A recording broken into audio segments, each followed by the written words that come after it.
I I do have another question. Shifting the conversation just a little bit, outside of the higher education realm and getting back into that K through 12 situation or younger kids, and the guys know that this is one of my you know telltale from the heart type of questions. Mm. From your experience though, Doc, and I'm talking special education, work with children and ASD, now working in the intersectionality of ASD and African American children.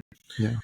How are parents supposed to separate a diagnosis episode from a disciplining event when taking into account the stigma of being African American in Mhm. this society? So I Mhm. know we had touched on it a little bit, but I think we all kind of want to make sure that as parents that we're looking at whatever the situation is appropriately, and trying to find that difference between discipline and diagnosis has always been, I know, a key for me, and I know some of the other guys on the podcast have thought about it in different ways as well. So, from your experience, how do we measure that, or deal with that, or separate that, so that we're looking at it appropriately?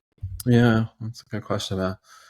I think it's an ongoing challenge, right, to figure out is something happening because it's autism or not. But I think the reality is you really can't separate it. The kid has autism. That is part of their identity. That is part of who they are.